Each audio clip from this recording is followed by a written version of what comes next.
The Terran vessel ambassador's reach drifted into the edge of Oanari space, like an uninvited thunderstorm over a wedding. It was not large by Earth standards, barely a kilometer long, but to the Conclave's sensor net, it bloomed like a violent blight in the cold dark, its fusion wake whispering of martial scars and hidden fangs. Its silhouette was sharp, angular, and unmistakably predatory to the Oanari's ocular symbology, a shape that mirrored ancient hunter beasts from their ancestral memory archives. The ship bore no weapons on its hull, no shields raised, just a single broadcast looping in over 80 languages. "We come in peace." The Oanari did not hear peace. They heard preparation. The Oanari Conclave's diplomatic quadrant, an ancient structure of living stone and biosynthetic meshwork, pulsed uneasily as the alarm sigils shimmered along its upper walls. Located on the orbital bloom known as Conclave Station 9, the chamber that now hosted 72 species was not designed for panic. Yet unease rippled through the harmonics of every atmospheric stabilizer. The tension was palpable, not just in tone, but in molecular shifts. Several members had changed skin coloration to warning hues. Others had unfurled defensive crests or retreated into breathing husks. High Scholar Lor Zinkai floated at the chamber's core, his body haloed in a cloud of biomechanical translation spores.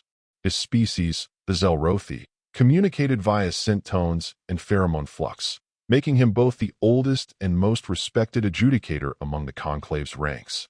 He was not prone to panic, yet even he found the readings unsettling. "Bring forth the gesture," he intoned through his biomechanical translator, his pheromones spicy with trepidation. "Let us understand what it is they present." A projection shimmered into being above the central plinth. It showed a human, a woman in a dark blue uniform with a silver leaf insignia, extending her arm. Hand open, palm forward, fingers splayed. Static recorded her breath misting in the cold air of the docking vestibule. "This is how they greet," said Interpreter Vasht, a former xenoanthropologist from the Precari Dominion and now a Conclave political risk analyst. Vasht's translucent membrane quivered with uncertainty. "It is called a handshake. The human exposes a vulnerable part of the limb to signify trust. Two individuals then grasp limbs and oscillate them vertically, often with smiles, sometimes with pressure." A silence followed, deep and weighty. The chamber's biolights dimmed slightly, as if recoiling. "That is the challenge sign of the Vorik kin," hissed a black-plated delegate from the Zarthal ring, exposing the inner forelimb before battle. "Ritual combat follows. It is an execution prelude. The humans may not share Vorik customs," Vasht offered, voice unsteady. "And yet they aim that gesture at us? As they cross our borders without prior sanction? That cannot be coincidence." "Enough," murmured Elder Practitioner Soluin of the Myriads, one of the older Conclave species known for their pacifist traditions. "We must not leap to conclusions. Their history is layered with contradictions. They value contact. Even conflict, to them, may serve as prelude to trust." But his voice was already lost in the data torrent. A secondary projection appeared. This time, a fragmentary clip recovered from a Terran broadcast archive, heavily encrypted and partially corrupted. It depicted a young Terran in fatigues offering the same gesture to a towering Grask mercenary. The Grask, bred for melee combat and ceremonial obedience, accepted the gesture after several seconds of hesitation. The Grask was never seen again. The memory spiked like toxin through the neural net of the Conclave's data-sharing lattice. Interpretations flared across species barriers, each filtered through evolutionary bias and survival instinct. "It was symbolic consumption," declared the Molari ambassador, his voice an arrhythmic thrum. "The human offered limb for ritual, accepted, then absorbed the opponent. This is an ancient predator behavior." "No," Vash tried again. "Their culture is filled with metaphors. They have stories, legends, about open hands meaning peace, about weaponless meetings in neutral ground." Perhaps they meant nothing of the sort," interrupted High Scholar Lor Zinkai. "Perhaps the open hand is a trap, a misdirection. We assumed the first signal, 'We come in peace,' was genuine. But now, we must assume deception. A predator does not bare its fangs unless it means to use them." Panic did not arrive as a roar. It crept, molecule by molecule, into the bloodstream of galactic bureaucracy. Aboard the Ambassador's Reach, Commander Janessa Reese balanced a titanium mug of thick black coffee on the narrow armrest of her command chair. Her boots were polished, but not by regulation. She preferred scuffs. Experience was more impressive than mirror shine. The bridge around her was awash in soft white lighting, designed to mimic Earth's late morning sun, enough to trick the mind but not the body. 3 days. Not a word, said Lieutenant Walker, her second in command. Still just the conclave symbol. A spiral of 3 lines intersecting at asymmetrical points shimmered on the comm screen, indifferent and unmoving. Janessa raised the mug and took a sip before answering. They're not ignoring us, Reese said. They're studying us. Walker leaned on the console, arms folded. We sent full cultural packets. Language matrices. We even filtered out historical conflicts, omitted Earth's war records, and sanitized every vid clip of a firearm. What else could they be studying? Janessa gestured toward the looping transmission still playing on the auxiliary screen. The handshake. That's where it started. Walker furrowed her brow. That's basic. It's a greeting. To us, Reese said. She stood and walked slowly toward the forward viewport, where the massive conclave station loomed like a dead coral reef hanging in orbit. It was massive, kilometers wide, shaped not with symmetry but with growth, as if it had been grown from some massive seedling in vacuum, then coaxed into a fragile harmony of form and function. No visible engines. No weapons. Just light. She spoke without turning. Everything about us is loud to them. We built cities that scream with light into the atmosphere. Our ships are blunt, industrial. Our greetings show our limbs. We make eye contact. We smile with teeth. Even our laughter can sound like aggression if you've never heard it before. Walker exhaled slowly. You think we scared them? I think we triggered something old. Something evolutionary. There's a reason they've spent generations weaving a diplomacy of stillness and silence. No offense, but we're a goddamn war drum. She didn't say the other part out loud, that she'd been here before. Not with the Onari, but with a fringe colony out near the Graven Wastes. Misread body language. Escalation. 10,000 dead before the diplomats could step in. This time, she'd thought Earth was ready. The lights dimmed as another update pinged across the bridge. It wasn't from the conclave. Sensor node picked up a signal flare 3 light hours away, said Ensign Marks, his voice quiet. He looked young, too young for his knuckles to be white. Survey drone AX-12 just lost contact. No distress beacon. No telemetry. It just vanished. Telemetry logs? Reese asked. Last thing on record was an orientation sweep. An AV laser ping, low wattage. Reese's heart sank. They thought it was a weapons lock.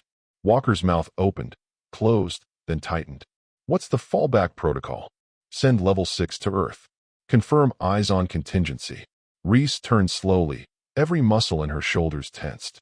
And for the love of God, someone scrubbed the handshake footage from the archives.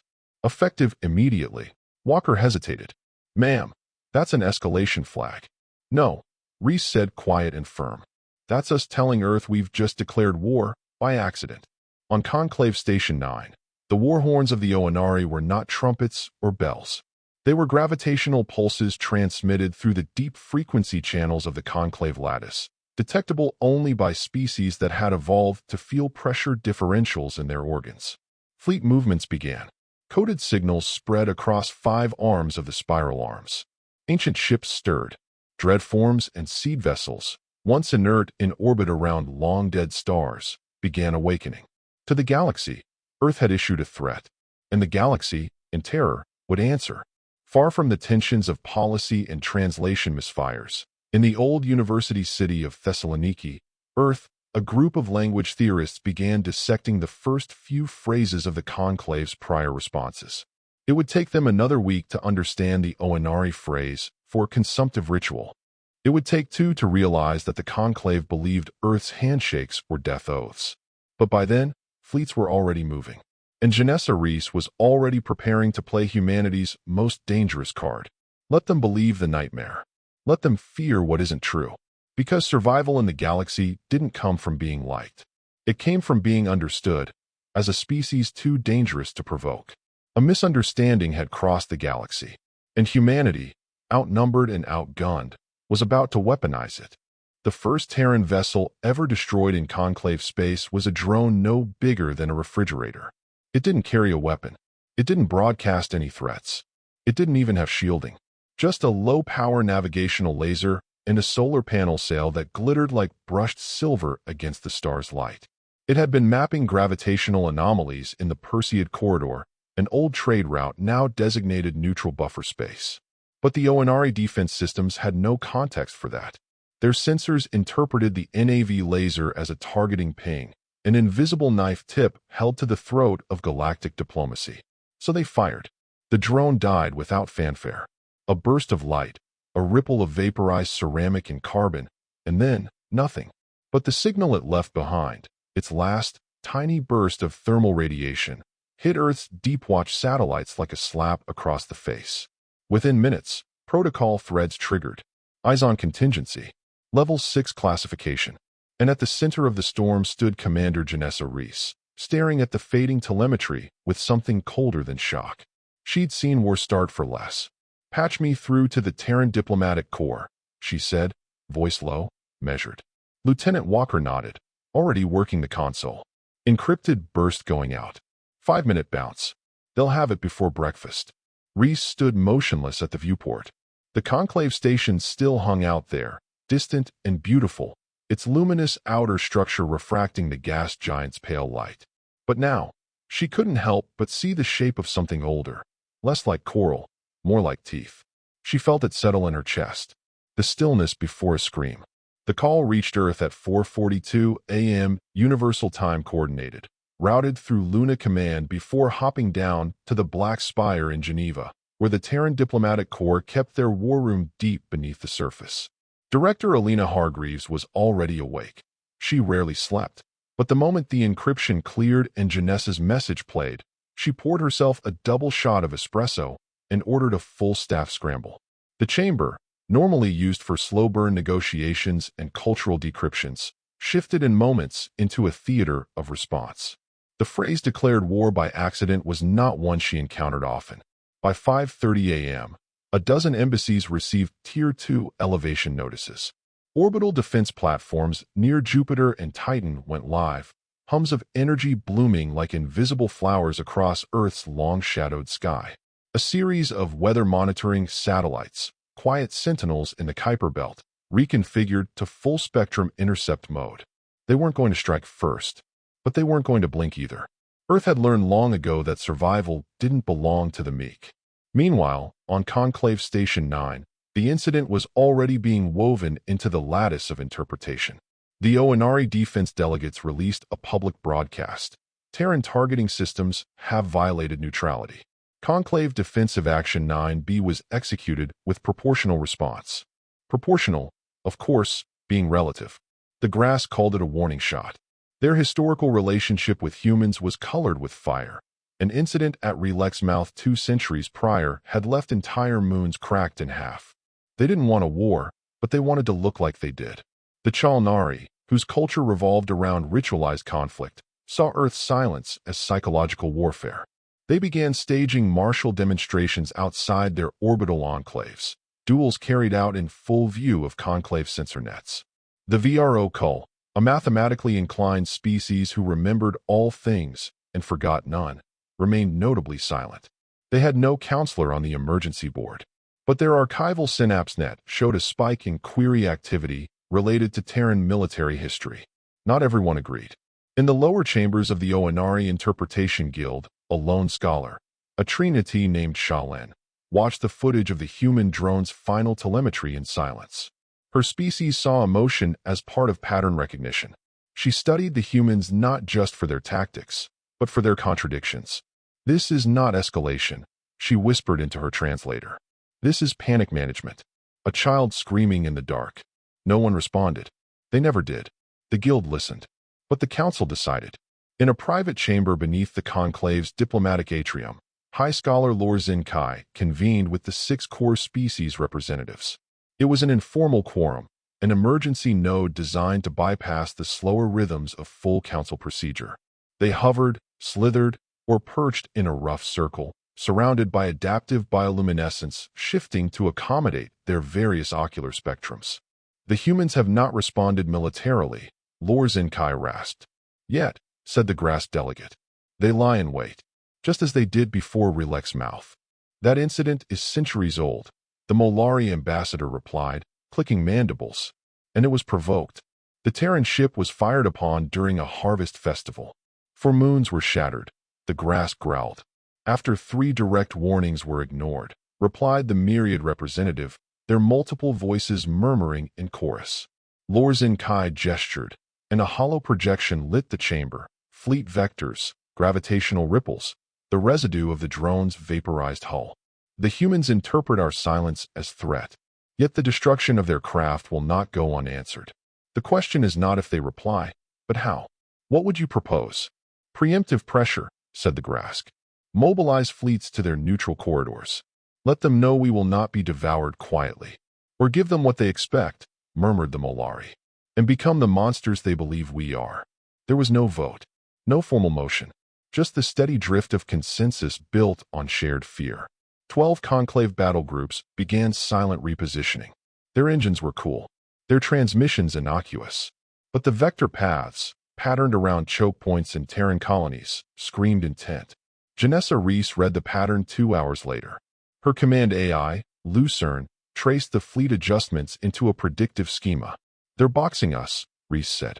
Walker leaned over her shoulder, reading the scrolling analysis. You think they'll jump the line? Not yet, but they're baiting us. She tapped her nail against the console, a rhythmic tick echoing on the glass. They've moved 2 fleet anchors away from the southern span. It's a corridor. Not big, but obvious. A trap. A message, Reese said. They want to see what we'll do. Walker looked unsettled. So what do? We give them what they don't expect. Reese turned toward the main holotank. Launch a Type 4 probe. Unarmed. Broadcast only. Full cultural download. Earth music. Poetry. Children's stories. Walker blinked. You want to soothe them? No. I want to confuse the hell out of them. For a moment, as the command went through, Reese allowed herself to close her eyes. The last time she'd seen Theta 9 in motion, she'd been a junior envoy on the edge of SCIFI. It had worked, but the aftershocks hadn't stopped for years. Fear was a useful weapon, but once it started feeding itself, it never needed permission to grow. The probe launched without fanfare. A polished sphere the size of a melon, it emitted no propulsion signatures, just a slow drift powered by radiation sails and microbursts. Every half-second, it released a pulse of compressed data. Symphonic music, laughter, natural vistas, footage of Earth's oceans, and one looped phrase translated into 311 conclave dialects. We remember peace. It crossed the corridor. The conclave intercepted it. They didn't destroy it. Instead, it was pulled into a sealed containment net and quarantined. 1,000 eyes examined it. 1,000 translation algorithms parsed the signals. And somewhere, deep in the neural lattice of the Oanari interpretive engine, a single word surfaced. Not through linguistic dissection, not through logic, but through the convergence of art, sound, and tone. Why? Not what. Not how. But why? It was the first hairline fracture in the wall of fear. On Earth, Director Hargreaves stood alone in the Geneva war room, eyes fixed on the feed from Janessa's ship. The looped images from the probe flickered across the wall. Children dancing. Wolves howling. A time-lapse of flowers blooming in fast-forward beneath a rising sun. She let it play twice. Then she turned to her staff and said, Authorize Psychological Operations Package Theta 9. Several aides froze. One swallowed hard. That's, began someone. I know what it is, Hargreaves snapped. Execute. And send the message back to Reese. We're all in. The room went cold. Theta 9 wasn't just psychological operations. It was the Terran mythology package, the nightmare option. Curated fragments of Terran history reimagined as legend. Footage of nuclear test blasts framed as ceremonial exiles. Video of deep-sea predators labeled as Earth's war beasts. A reedit of human history designed not to lie, but to terrify. And Hargreaves remembered the last time it had been used, on the Tsar Enclave. The council had collapsed within 3 months. Some of them had begged for protectorate status. Others simply stopped responding. It would be picked up, it would be believed, and it would paint humanity as something the Conclave had never encountered before. A species that loved peace, but had made love to war. Let the galaxy tremble. Let the misunderstanding become legend. 3 days after the probe crossed the corridor, the conclave stopped moving. Not entirely. Patrols still orbited. Delegates still met behind sealed doors. Battle groups loitered like vultures in a cold wind. But the synchronized fleet advances, the thinly veiled blockades, the ritualized signals of containment, they halted. Not because fear had faded, but because it had matured into a more potent form. Doubt. The footage from the probe had been disseminated through over 1,700 conclave nodes. Cultures that communicated via scent, vibration, thermal pulses, and psychoacoustic waveform were all grappling with the same impossibility: music. One Chalnari priest interpreted the ocean sounds as death chant offerings. A Yolkathi symbiote insisted the laughter was a war cry the moment before a predator strikes. And among the VRO call, the phrase, "We remember peace," triggered a 5-day internal referendum on whether historical memory itself could be weaponized. But no one knew what to make of the wolves. And that was the point. Janessa Reese watched the chaos unfold from the bridge of the ambassador's reach. Reports came in from across conclave space: intelligence distortions, interpretation breakdowns, even cultural panic spirals in smaller species hubs. One minor polity, the Faraxi Concord, declared Earth a mythic boundary entity and demanded all their citizens fast for 7 cycles and penance for perceiving Terrans directly. The Reach's comms array blinked constantly, not with direct messages, but data ghosts, passive scans, pinged queries, silent listening. Walker kept logs of every incursion, every failed translation request, every low-frequency echo buried in the system. "They're obsessed," Walker muttered, reviewing another set of passive sensor sweeps. "We've become their monster under the bed." "Better that than a footnote," Reese replied. She hadn't slept much. None of them had. But it wasn't exhaustion that haunted her, it was effectiveness. Theta 9 worked too well. Lucerne, the command AI, had tallied over 100 shifts in fleet posture across 4 sectors. The conclave was destabilizing. Not collapsing, but spiraling. Paranoia had become structure. Fear had become policy. And Earth? Earth hadn't fired a single shot. "We should be terrified," Walker muttered. "We're not in control of this anymore." Reese looked at her second-in-command, then back to the holo display. "We never were. But maybe, just maybe, we're becoming the gravity while everything else orbits." She remembered the negotiation at Pride Station, 5 years prior. The Zinthari mediator had slit its own throat as an offering, something humans didn't realize was ceremonial. They'd screamed, drawn weapons. Panic spread. Reese had pulled the trigger on a guard by reflex. It ended in fire. She still remembered the smell. That was the moment she understood. Meaning was the most dangerous substance in the universe.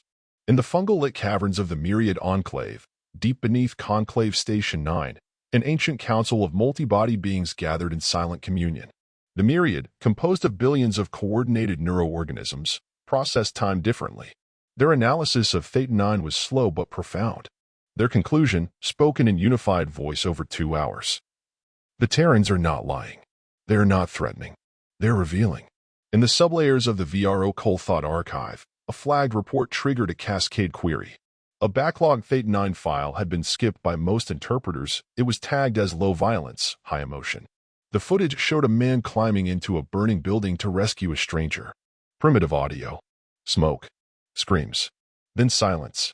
The VRO Cole watched it 7.2 million times. Their conclusion. The creature risks annihilation not for gain, but for concept. This is inadvisable. This is divine. The file was reclassified from mythic threat to ontological catalyst. All data relating to humanity was updated with the new designation. Species class. Discontinuity engine. A designation never before used. A thing that does not follow the pattern. A variable that rewrites constants. Back aboard the Reach, Reese sat in her quarters, reviewing a looping conclave transmission intercepted the night before. Not a declaration. Not a threat. A question. Translated, it read, "Are you what you seem to be? Or what we fear you must be?" She leaned back, rubbed her eyes. "They think we're bluffing," she murmured. "They think we're worse than we are," Walker said from the doorway, her voice hushed. "No," Reese replied. "They think we're exactly what they made us into. Now we have to decide if that's what we want to be." She stood and looked out the viewport. The stars glittered coldly across the void, but between them now stretched something else, uncertainty, awe, and just beneath it, fear. Tangible, palpable, earned. They think we're gods wrapped in trauma, she said. And gods don't ask permission. On the outskirts of the Chalnari martial moons, a new religion formed in less than 72 hours. Its central tenet, the dance of iron and fire. Its messiah, a faceless Terran figure from the Theta 9 files, standing in a storm, defying the sky. Its scripture, fragments of Earth's tragedies and triumphs, filtered through mistranslation and reverence. Pilgrims came to offer blood and breath, mimicking gestures of grief and laughter. Some wept openly. Others sharpened knives. Not even the Chalnari central hive could suppress it. It had moved too fast. On Earth, Alina Hargreaves stood at the edge of the Black Spire's upper tier, watching sunrise spill across Lake Geneva. She hadn't authorized another Theta package. She hadn't needed to. The galaxy had done the rest. Theta 9 was still circulating, splintering through conclave myth cycles, leaking into dream parables, war hymns, folk stories. Some of it was altered now. Some reinterpreted by alien artists or algorithmic priests. It didn't matter. The core message remained. Humanity was dangerous because it was contradictory. They wept while bleeding, built cathedrals from the bones of fallen empires, danced at funerals, sang while starving. A race of creatures that walked into fire, smiling. That was the legend now. That was the teeth they thought we had. And Earth? Earth was still smiling. We've lit a fire we may not be able to smother, murmured Vasant, Earth's envoy to the conclave. He stood just behind Hargreaves, arms crossed, watching the sky as if it might crack. And yet, Hargreaves replied, we finally have the galaxy's attention. In the observation core of the Oanari lattice vault, a conclave of xenopsychologists debated in silence. They had no consensus. The humans, they said, were not readable, not categorizable. They violated entropy and order alike. One even proposed they weren't a civilization at all, but a form of migratory trauma given language and gravity. And when one scholar posited that humans might be the result of a misunderstanding older than time itself, no one laughed. The data held. Far from the cores and conclaves, in a sleepy arcology orbiting the moon Aressa, a VROCal artisan played the human video again. The one with the burning building. She watched the human stagger into fire. Watch him fall. Watch him rise with another being cradled in his arms. No weapons. No orders. Just motion. And she wept. No one noticed. But the transmission log showed she played it again. And again. Janessa Reese stood in the Reach's central chamber now, alone, watching as new messages blinked into existence. Not threats. Not warnings. But queries. Do you remember the child in fire? Are your oceans real? What is morning without silence? Each message carried confusion, reverence, and fear. And for the first time in her career, Reese didn't know whether to answer them. Lucerne, she whispered, what are we now? The AI hesitated, then replied. We are the story they tell themselves to feel fear, and maybe to feel hope. She closed her eyes. Let them believe the myth. Let them pray to it. Let them fear the shape of human contradiction. Because if the galaxy was going to mistake humanity for gods, then they damn well better respect the fire humanity walked through to earn that lie. Commander Janessa Reese didn't need the full report to know what was coming. The soft tremor in the station-wide diplomatic feed, the shifting composition of alien queries from reverence to tactical edge, it was a rhythm she recognized. Adoration was just fear in softer clothes, and fear, once cornered, always sharpened its teeth. She sat in the ambassador's Reach's war room now, not as a diplomat, but as something colder. Strategist. Mickkeeper. A general who'd never pulled a trigger but who now wielded perception like ordnance. Walker, she said without looking up, initiate phase 2. Lieutenant Walker didn't hesitate. Broadcast posture adjustment? Yes. Tactical alignment Theta 09. Let them see it. Let them think they discovered it. Lucerne's voice joined in from the ceiling. Confirming shadow leak. Hull schematics, mock deployments, combat simulations. All exaggerated. All recoverable. Janessa finally looked up. Her eyes were ringed in sleeplessness but sharp. Make it brutal. Make it clinical. Make it inevitable. The operation had been codenamed Tooth and Grin months before Theta 9 had ever activated. Back when first contact was still a cautious dance, when Earth still believed diplomacy might be enough. But Earth had always had a fallback, a way to scare the stars if charm failed. And now, that fallback became the spear tip. The first leak was subtle. A deep space communication buoy accidentally breached containment, spilling false schematics of a Terran ship designed to collapse a star's magnetosphere. The drive system used an absurdly unstable form of polarized antimatter. The core diagram showed components labeled with terms like Hellwake inverter and entropy collapse field. The second was more visceral.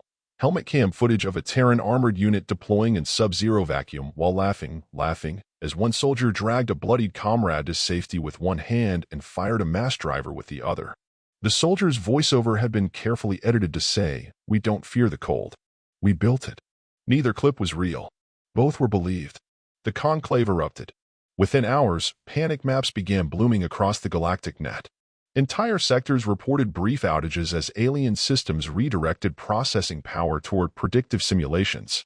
Emergency councils met in parallel timeframes. Starports sealed themselves. Defense treaties were renegotiated in whispers. The stars went still, but not in peace. They froze in awe, in dread. On Station 9, the Intercouncil debated in fractal time.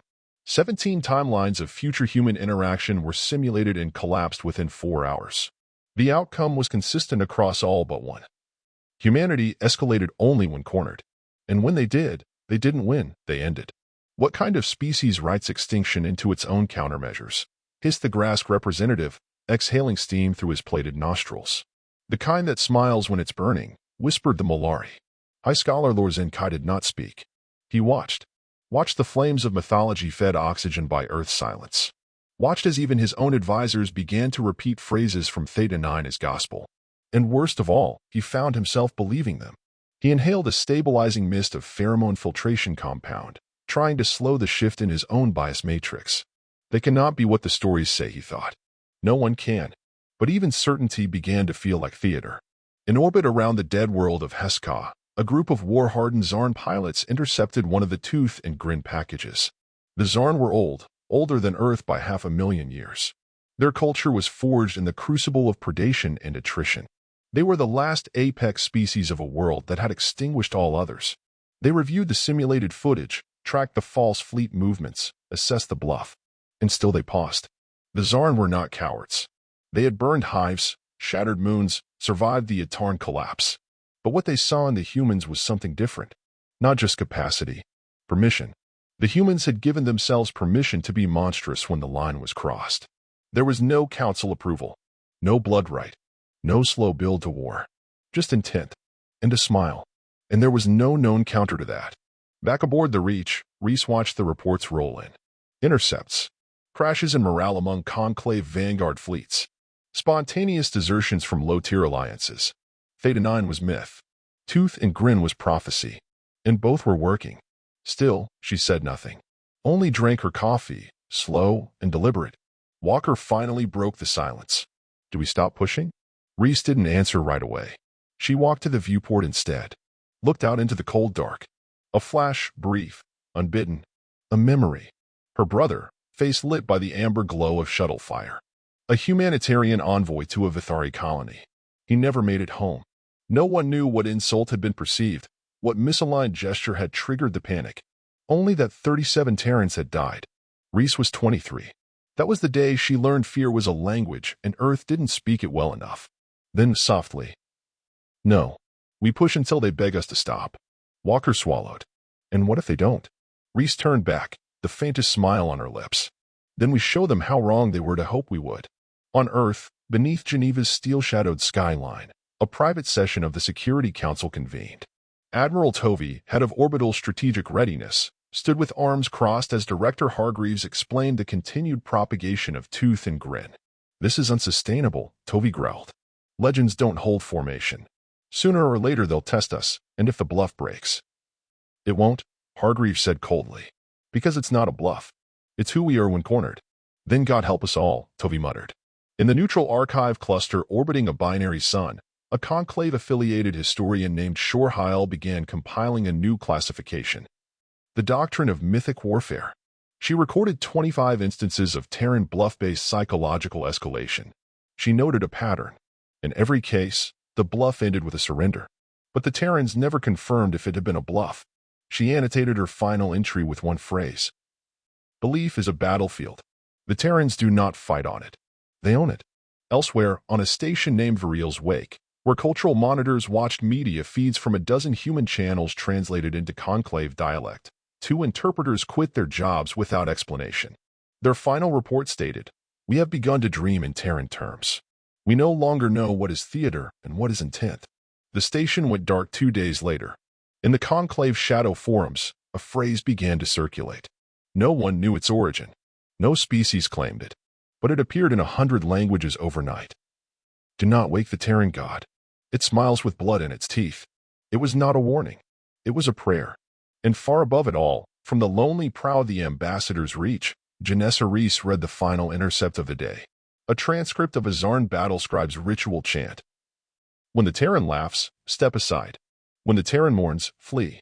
But when the Terran smiles, sharpen your will, for the end walks near. She closed the report, exhaled, then whispered to herself. We were never supposed to be gods. Just people who refused to die quietly. And outside, the stars watched in silence, wondering if they had already lost the war without a single Terran shot being fired. Zerai of the Kaimon Accord had never understood humans. It wasn't their violence that disturbed her. Every species with sentience had found its blood rights, its tribal fury, its instinct for conquest. Nor was it their ambition, though the human hunger for expansion bordered on spiritual infection. It was their unpredictability. They made war like poets, loved like tacticians, and in the face of annihilation, they didn't beg or flee. They smiled. And now, Zerai, speaker of the Accord, linguist of 37 dialects, and elected scholar of the Conclave's 9th ring, was beginning to fear the shape of that smile. She reviewed the tooth and grin packets alone, in a chamber built to buffer emotional feedback.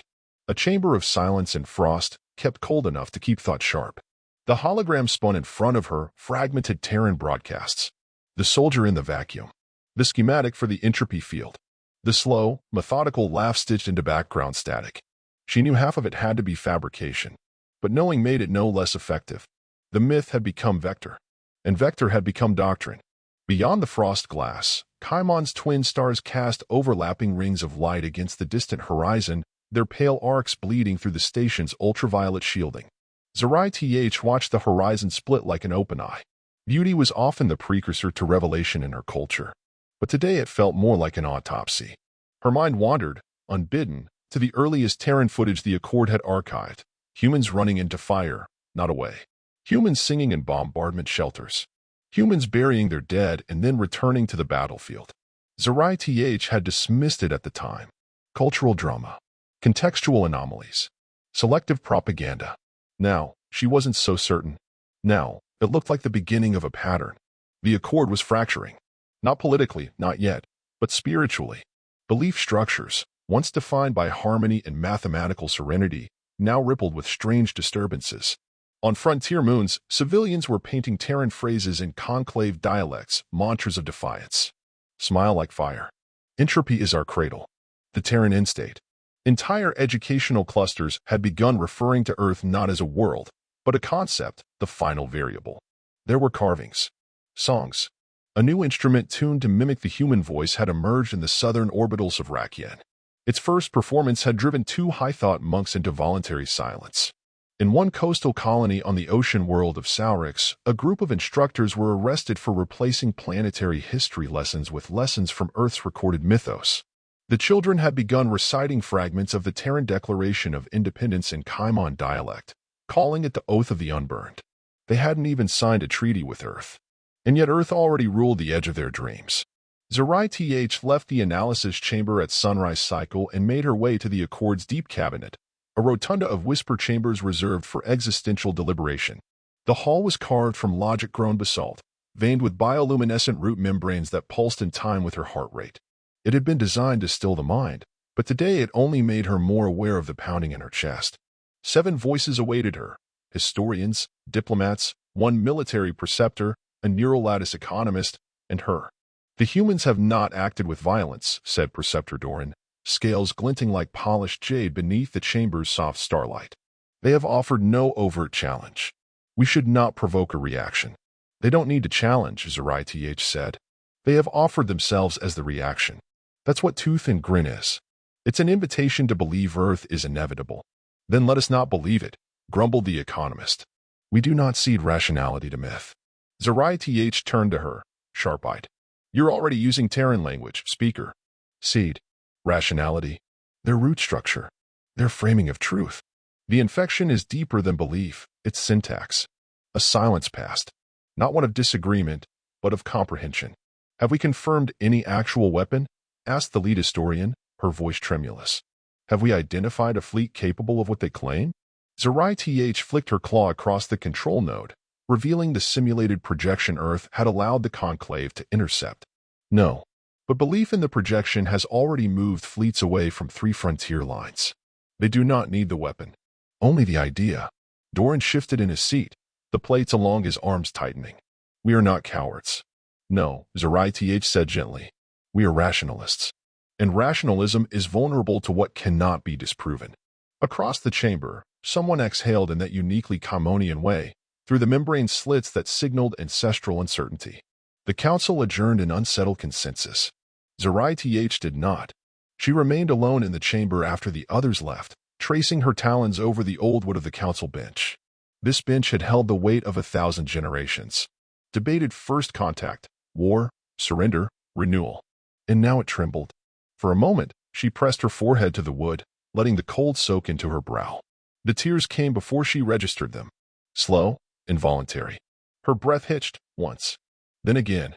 No one saw. No one needed to. The grief wasn't for defeat. It was for the unmaking of certainty. That night, in the speaker's quarters, she watched a cultural broadcast filtered from the conclave data stream. A Terran child, a real one, speaking to an off-screen teacher about wolves. "They run in packs," the child said. "But if one's hurt, they all circle it. They don't leave anyone behind." The teacher asked why. The child frowned. "Because then the wolves would stop being wolves." Zerai froze the feed, rewound it, played it again. She couldn't understand whether it was meant as threat or morality. She wasn't sure the humans even saw the difference. She caught herself whispering the phrase. Then the wolves would stop being wolves. Once, twice, a third time. She tasted it. And for a brief, terrifying moment, it tasted true. Elsewhere, across the Kaimon colonies, quiet reverence was fermenting. Not as devotion, but as explanation. The myth of the Terran god was becoming a pressure valve. The Accord's lesser polities, overwhelmed by fear of uncertainty, had found comfort in Terran inevitability. It gave their children nightmares, yes, but at least it made the unknown legible. Zerai recognized the shape of it. In ancient Kaimon prehistory, there had been a deity known as the Last Bloom, an idea, not a being, who emerged only in eras of total collapse. She arrived not to save, but to witness. The stories always ended with her smile. The stories had died out 5,000 years ago. Now they returned. Wearing human faces, Zerai caught a reflection in the frost glass. She was smiling, and it horrified her. She whispered the phrase she'd heard whispered in the deeper nets. "Do not wake the Terran god." It wasn't a warning anymore. It was instinct. And above her, in a void watched by billions, Earth remained silent. Zerai wondered how long they had before silence became reply. And more than that, she wondered if they'd already heard the answer. They had stopped talking. Across the expanse of the conclave's communication lattice, in the quiet channels where diplomacy once breathed, the chatter dwindled to background static. Once vibrant message spirals hung idle. Embassies went dark. Negotiation chambers emptied as if their occupants had all been summoned by the same unspoken alarm. No declaration of war. No peace overture either. Just silence. And Janessa Reese, aboard the ambassador's Reach, knew exactly what it meant. "They're waiting," she said softly. "They've seen the fire. Now they're listening for the footsteps in the ash." Walker nodded beside her, eyes red from sleep deprivation. "We've pushed the myth as far as it'll stretch." "Not yet," Reese murmured. "They're waiting for confirmation. Not of weapons. Of will." She tapped the console, and the holotank filled with the last 3 intercepted queries from conclave notes. "Are you as alone as you appear? Do you bleed? What comes after the smile?" She didn't answer them. Not yet. Not when they were so close to surrendering to fear without a single Terran fleet breaking formation. But the silence, it was different now. Heavier. It no longer felt like a defensive pause. It felt ritualistic. As if the galaxy had collectively inhaled, waiting for Earth to exhale. In the deep core of the Conclave's diplomatic archives, hidden in the root layer beneath Station 9, High Scholar Lor Zenkai convened with only one other being, a silent, hulking VROCOL archivist whose presence carried the weight of centuries. The chamber was lit by refracted starlight funneled through crystalline ceiling channels, illuminating the walls with slow-moving glyphs, living history encoded in light. 1,000 millennia of treaties, conflicts, and collapses surrounded them, but none shimmered like the most recent additions, Earth. "We have passed into prehistorical pattern," Lord Zenkai said, his vocal sac vibrating in modulated cadence, "where action is defined not by motive, but by mythic inertia." The VRO inclined its massive head. Its throat vibrated in harmonic acknowledgement. They watched the Earth transmission again. The same one that had rippled through 1,000 belief structures, a quiet image of a Terran woman standing before a burned-out city, arms folded, eyes forward, no anger in her expression, only endurance. No dialogue. No flag. No flame. Just the image of a species too stubborn to look away. "She is not a warrior," the VRO Cull finally said. "She is the proof." Lord Zenkai nodded once. "And they have given us no options for surrender. Only options for reverence." He turned off the feed. "Tell your thought cluster," he said, "to halt all further simulations. We are past logic. We are past futures. We are now inside the Terran story." On a Kaimon agricultural ring, the quiet revolution continued. Children spoke Earth phrases in Kaimon verse. Farmers shaped their crop glyphs into orbital signals bearing the Terran word for resolve. A new form of worship emerged, not of Earth itself, but of what Earth represented: defiance as identity, sacrifice as structure. A child asked their mother why the stars had gone quiet. "They are listening," she said. To what? She didn't have an answer. Not one she trusted. But that night, the colony stopped its work rotations. The educators turned off the logic hymns. Every citizen gathered at the observation dome and stared outward. It was not a command. It was instinct. And it was happening on thousands of worlds. On Earth, far from the war rooms and satellites, a boy sat cross-legged on the edge of a salt flat, his father beside him, both wrapped in blankets. The stars above were crystal clear.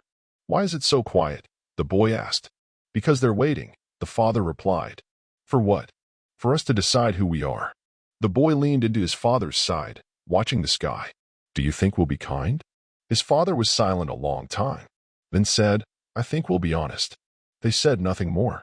And the stars said nothing back.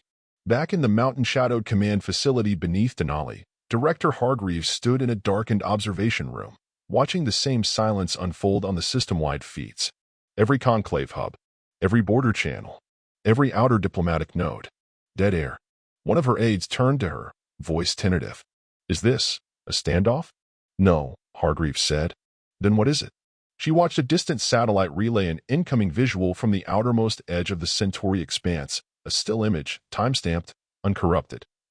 A conclave war fleet at full posture. Engines cold. Weapons retracted. Facing Earth. But not advancing. "They're waiting for our breath," she said. "To see if we exhale smoke or song." In the corner of the room, another aide, barely out of the academy, whispered, "And if we sing? Then the galaxy becomes our choir," Hargreaves said.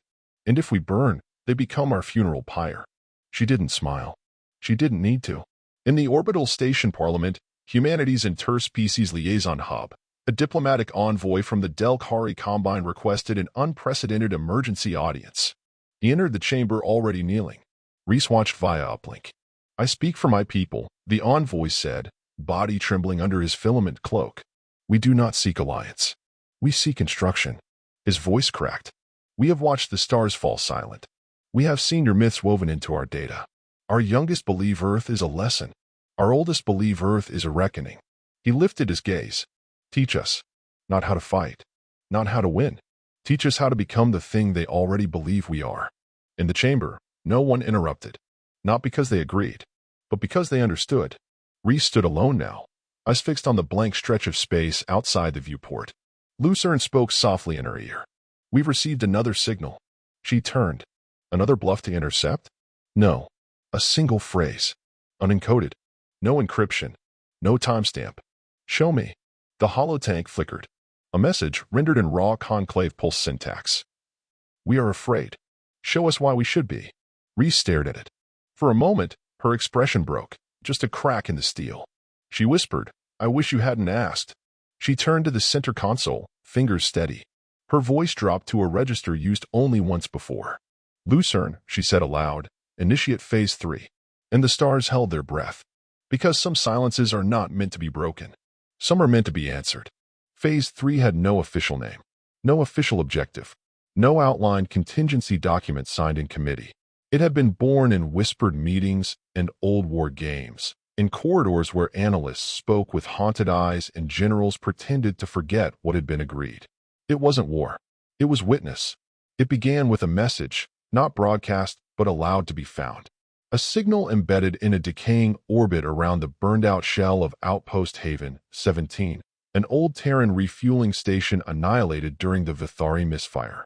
The station had long since cooled into orbital debris, its only inhabitants fractured metal and the faded shadow of human fingerprints on scorched alloy. The message had no words, no image, just a file. Inside, 1 minute and 11 seconds of humanity's memory.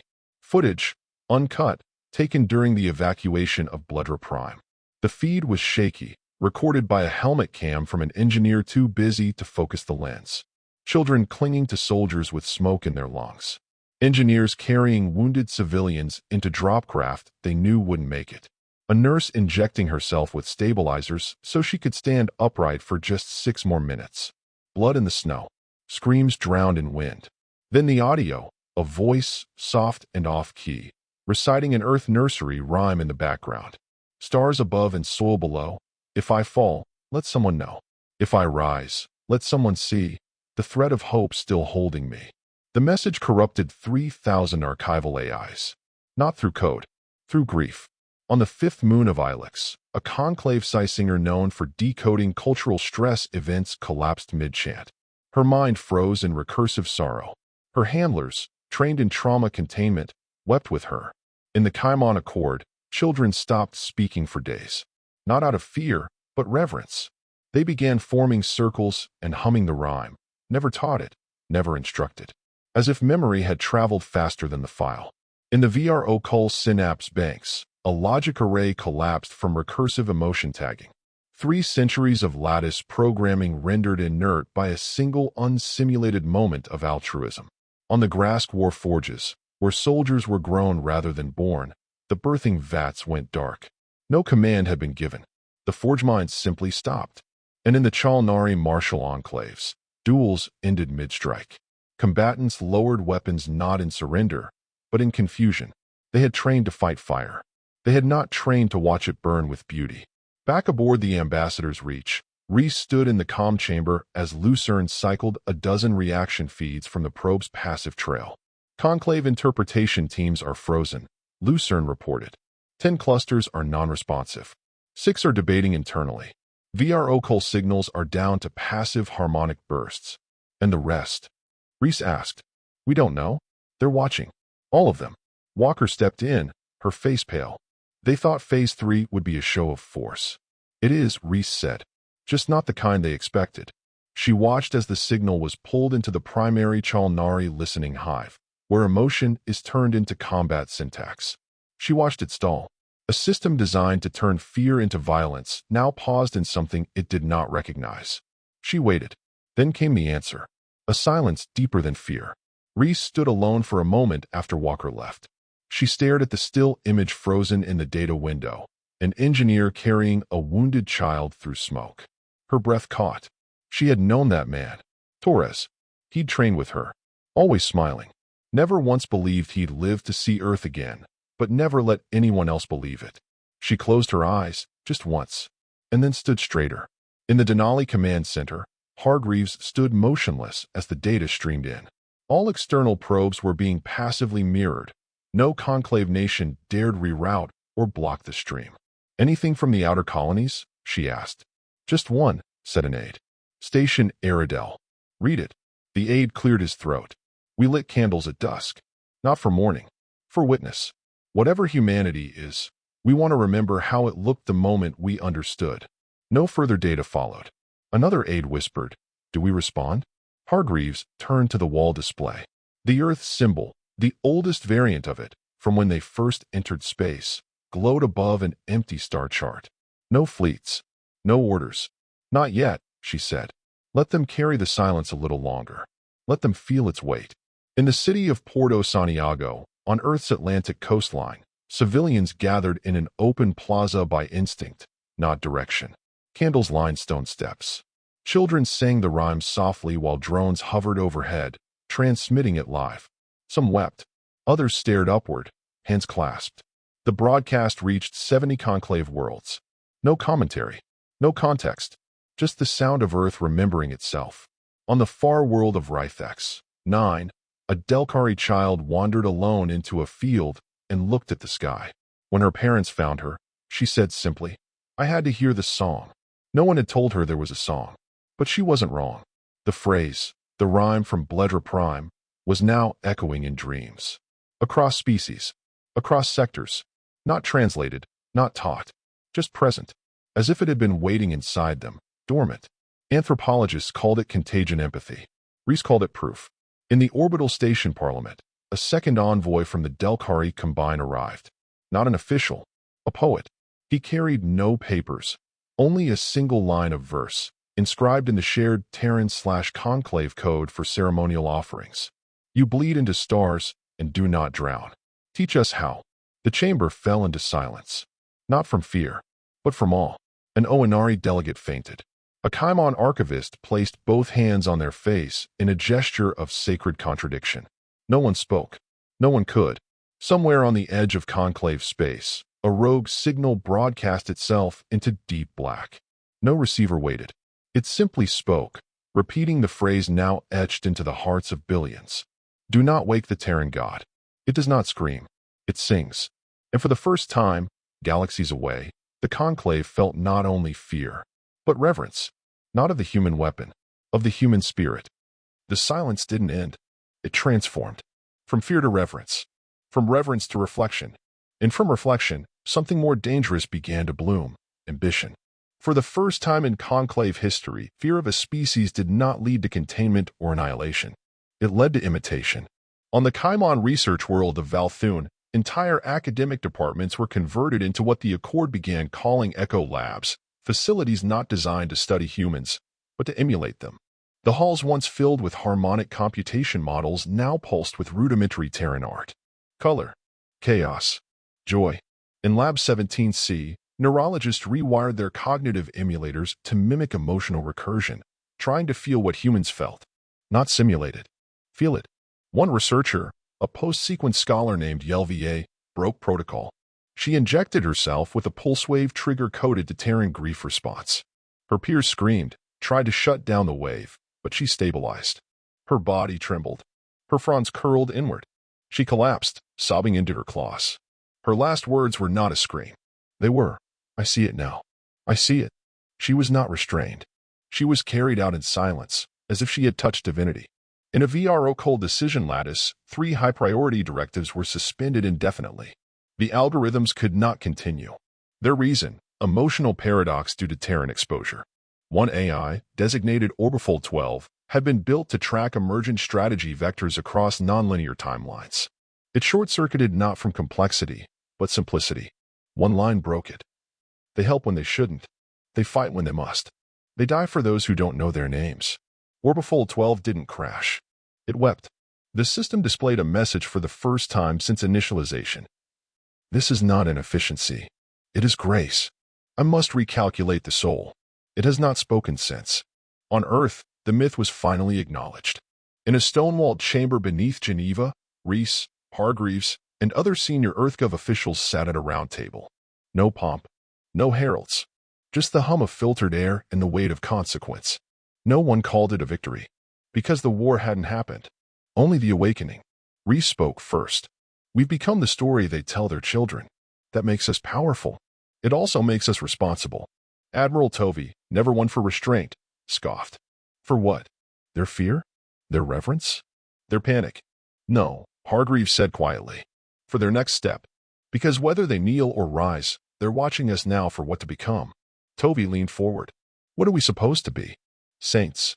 Rees didn't flinch. Something true. Because myths burn lies away faster than facts. And we've made ourselves a flame.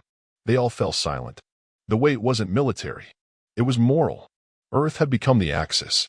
In the SHVATHI drift, a zero-gravity refugee city built along the ribs of an ancient mining skeleton, something unexpected happened. A Kaimon youth hacked the drift's central civic network. Not to sabotage, but to stream Earth media. Within hours, they had projected footage from Bledra Prime onto every hull plate in the sector. People stopped drifting. They clung to rails, watched in silence. Then someone began to sing the rhyme. It echoed, spread, became ritual. The local patrols, ordered to delete the footage, stood down. Not because they feared backlash, because they were crying. And then, on a world designated GX 197 by the Conclave, home to a peaceful but docile polity known as the Ilvari, there was revolution. But not against humanity. Against their own.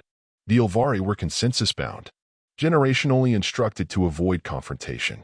For centuries, this worked. But after the silence, they changed. It began with a mural. Painted in blood orange dye, it showed a human figure standing between collapsing towers, carrying another. Then came the speakers. Children reciting the rhyme. Adults following. Then the chants. If they can choose dignity, so can we. When the city enforcers arrived, they didn't raise their weapons. They joined the circle. Across more than 40 systems, there were similar reports. On Murlac Prime, military command was overthrown peacefully after citizens staged a hunger vigil. On Venusol, a priest caste voluntarily disbanded. On Ergolon Station, a captured Terran refugee was released, escorted home with gifts of soil and seed. Each act was small. Together, they changed the gravitational balance of history. And a whisper spread faster than war. If humans can be this, why can't we? That whisper, over time, grew louder. Within days, disparate colonies and independent systems began broadcasting the phrase across the Conclave network, accompanied by handprints on steel, dirt in bowls, and open flames on window ledges, symbols lifted from Earth's rituals. A coalition had begun to form. Not under a banner, but a question. Not war, but choice. High above the political maelstrom, the Conclave High Council met in shadow session. The air in the chamber was thin with tension. Holograms flickered. Debate fractured. They are no longer obeying us, snapped the Silurian delegate. They're obeying a Terran dream. They have made humanity a moral axis, hissed another. We built the Conclave on order, not poetry. Lorzinkai, older and quieter, spoke last. Then we were fools to think order would survive a story that asks others to rise. No consensus was reached, because no one knew what to resist anymore. Aboard the Ambassador's Reach, Janessa Reese watched the broadcast unfold from her private quarters. She didn't speak. Not to Walker. Not to Lucerne. She only stood before the viewport, eyes on the stars that once feared Earth's fire. Now they shimmered with hope. She held a small object in her hand, a voice module. Scorched. From Bledger Prime. Torres's final log, retrieved years later. She didn't press play. She didn't need to.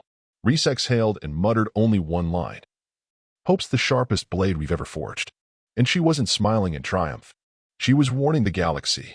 Because she knew the story wasn't done. The galaxy had seen what humans carried. It had not yet seen what humans chose. They asked for fire, and Earth gave them a mirror. But mirrors cut. It began quietly. As all wounds do. A diplomatic outpost on Trellis 4 was found abandoned. Not destroyed, empty. Meals half-eaten. Consoles powered down mid-transmission. No signs of struggle. Only a final note etched into the console's side. We could not match your shadow. So we stepped away from the light. Then came the retractions. Not from military powers, but from cultural institutions. Civilizations began pulling their emissaries home. Not out of defiance. Out of shame. Because they had seen too much, and could no longer pretend they hadn't. On Earth, Janessa Reese read the reports in silence.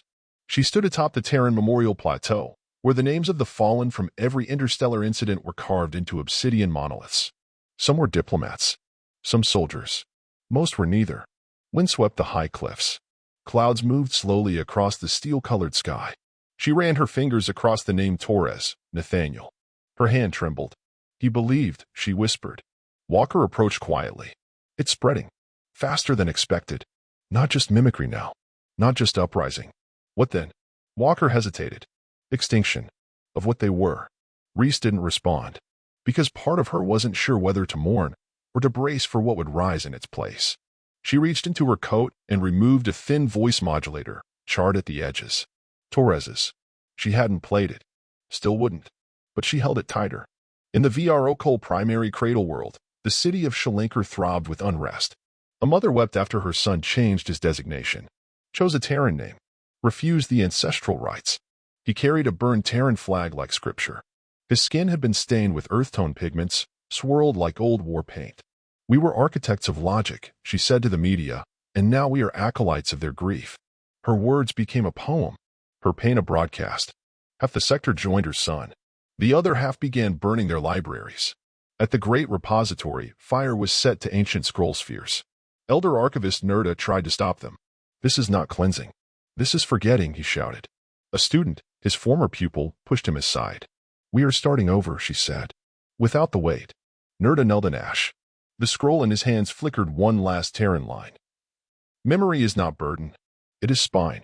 He wept alone. In the conclave high council, chaos rippled. The chamber's tranquil symmetry, walls carved from fusion synth crystal, banners of every species, no longer felt majestic. It felt like a tomb. Some delegates demanded containment. Others, collaboration. A third faction began proposing what had once been heresy. Terran inclusion. But the vote never came. Because while the council debated, one of their own, a Kaimon elder named Sirlaya, stood, walked to the center of the chamber, and without ceremony, set herself ablaze. Her robes were soaked in planetary oil. Her fur ignited like paper. Her last words echoed through the chamber, captured on every string. We asked what humanity was, but we never asked what it cost. The fire burned for 9 hours. No suppression field could touch it. Delegate Marwan of the Jelvith collapsed weeping. Others screamed. A young archivist from the Arkan League simply whispered, I will never speak against Earth again. The flame became a symbol, and a question the council could not answer. On the edges of the known galaxy, where charts faded into unlit dark and maps only marked here be silence, ships began departing. Independents, philosophers, dissidents, refugees. Each hull was marked, not with national sigils, but with Terran glyphs. A hand, a circle, a flame. They called themselves the Chosen Silence. They were not exiles. They were pilgrims, seeking Earth, or what it meant, not just to find it, but to touch what had awakened them. In one transmission caught near Zeta Waypoint 11, a voice, unidentified, whispered, not gods, not monsters, just people who never stopped bleeding forward. Back aboard the Ambassador's Reach, Reese stood before a live feed from Ergolon Station. 100 species now gathered in vigil. The vast chamber once reserved for treaties and tariffs now pulsed with low chants and stillness. No banners, no doctrine, just silence and a single Terran phrase hovering above them in projection. Stand for the fallen. Become what they hoped you'd be. Some wore Terran relics. Others simply pressed handprints against the walls. Lucern's voice broke the moment. Director Reese. Incoming message. From Lord Zenkai. Reese turned, expression unreadable. Put him through. The High Scholar's image flickered into view. His background was gone. No academy, no throne, no sigils. Only him. Older. Tired. But not broken.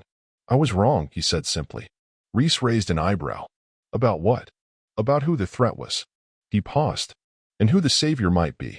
Behind him, for just a second, a child passed. Not his species. Terran. Laughing. Holding a Kaimon's hand. Reese said nothing. She didn't need to. The world was already listening. In the oceans of Drawn, where no surface city had ever touched, a choir of hydro-organic life forms began mimicking the Terran melody. They had no mouths, but their translucent bodies trembled in harmonic resonance. Vibration became chorus. Color became cadence. A singer named Yellow. 3x pulsed once, twice, then flickered bright blue as it recalled an image of Earth's sky. The song still found them. A rhythm made not of voice, but of presence. And every note hurt. And healed. Because becoming something new, something better, always comes with a price. And the galaxy, at last, was ready to pay it. The galaxy had not ended. But something within it had. A cycle. A silence. An era of comfortable fear and controlled narratives. Broken now, not by war, but by the echo of one species who refused to die quietly. Earth had not conquered. It had changed the question. And answers rippled. On Ergolon Station, the vigil did not end. It evolved. The chamber became sacred ground, not because of religion, but because no one desecrated it. Not one species raised a flag.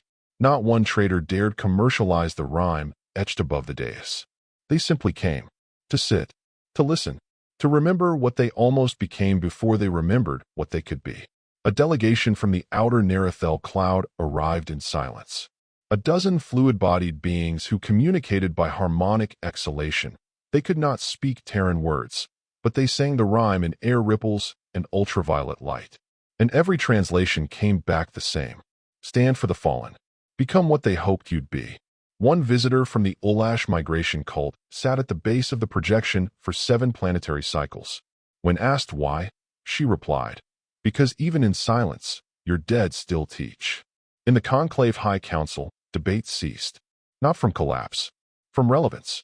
When no one obeys, there is no rule. Delegates still gathered, but now their chambers felt like ruins. They spoke with quieter tones, not of threats or sanctions, but of legacy, of regret. A motion passed, barely documented, to dissolve the inner directive against human ideological export. It was not signed. It was acknowledged. And that was enough. In the margins of the council's memory banks, a single Terran phrase was added in unformatted glyph. "We are not your enemy. We are your reflection, sharp enough to draw blood." No one voted to include it. No one removed it. Across 500,000 systems, a new dialect emerged. No syntax, no grammar, just shared meaning. Terran phrases blended with ancient scripts. Children from 10 worlds could say the same line and understand each other, not because the words matched, but because the intent did. "I will carry the fire." The phrase became oath, greeting, farewell. It spread through sky ships and echo temples, woven into the collective subconscious of species that had never before aligned. Even among species that breathed chlorine or dreamed in tactile arrays. The phrase held. In the lower arcologies of Darzan Beta, a city previously split by caste war, an elder peace weaver stepped into a riot, raised one hand, and said it. "I will carry the fire." The weapons fell, and none were lifted again. On the ambassador's reach, Janessa Reese stood once more before a quiet console. The file still unopened. Torres's voice. His last words. The final echo of who they were before they became what the galaxy believed. She pressed play. A man's voice. Hoarse. Steady. Familiar. "If you're hearing this, I'm gone. That's fine. We all signed up knowing the odds. But if this gets found, if you find it, Janessa, then please. Please don't let them forget who we are. Not just the pain. The joy too. The weird dances. The bad coffee. The stupid arguments about who invented the best kind of bread. Let them know we laughed. Let them know we chose this. Let them know we were alive." The file ended. Reese sat down. For the first time in years, she let herself cry. Not from grief. From release. From permission. Lucerne entered, quiet. She didn't speak. She just set a sealed data crystal beside Reese, etched with only one word. Begin. On Earth, a monument was raised, not of steel or stone, but of soil. A garden. Every species was invited to plant one seed. No plaques. No flags. Just roots. And the sound of children laughing beneath alien suns. The air was thick with scents from a dozen biomes. Ozone from Terran rain, sweet pollen from Darkel moss, the faint spice of Kaimon redleaf. The ground was soft with alien and human footsteps alike. A child from the Talvith Rift, breathing recycled nitrogen through artificial lungs, placed her first sprout in Terran dirt. She named it Hope. A boy from Sol taught her to whistle. They became friends. They became future. Above them, a soft breeze scattered petals from human and alien plants alike into the sky. None of them spoke. They didn't need to. On Station Varelia, in the archives of the Lost War hymns, the last war chant of the Chalnari was rewritten. Not erased, rewritten. Their archivist added a line. "When the blood quiets, carry the memory forward." And for the first time in their culture's history, a warrior cast allowed tears to be marked in ink. Not weakness. Testimony. One warrior, General Corseth, wrote her mother's name beside the line. She had never said it aloud. Until now. In orbit above Kaimon's capital moon, a new station was built, interspliced with both human and alien architecture. Where once there were surveillance arrays, now stood memory domes. Not for propaganda. For truth. Inside, beneath a glass vault, rested a copy of Torres's final transmission. Not encrypted. Not hidden. Just heard. Across the domes, a phrase was carved in a dozen dialects. We became something worth surviving for. And no one disagreed. In the oceans of Droln, the choir swelled. Yelu, 3x, now aged and luminous, pulsed with low harmonics. The song had shifted, less echo, more intention. A new line emerged. Even silence can choose. And it did. Across the stars. Across the lives rebuilt from myth. Across every child that no longer feared the name Earth, but wanted to live worthy of it. In the final orbiting archive of the Conclave, a historian named Tentacle, once a fierce critic of Terran ideology, stood alone, reviewing the last file. She stared at a still image, a Terran woman carrying a child through ash. Once, it had filled her with strategic disdain. Now, it filled her with something else. She touched the image and whispered, "I am not afraid anymore." Because in the end, the answer wasn't in the fire. It was in the hand that carried it forward. And when the galaxy asked, "What are you?" humanity did not roar. It whispered, "We are the choice you make next." And across 1,000 systems, lights dimmed, heads bowed, seeds were planted, and the answer became legacy.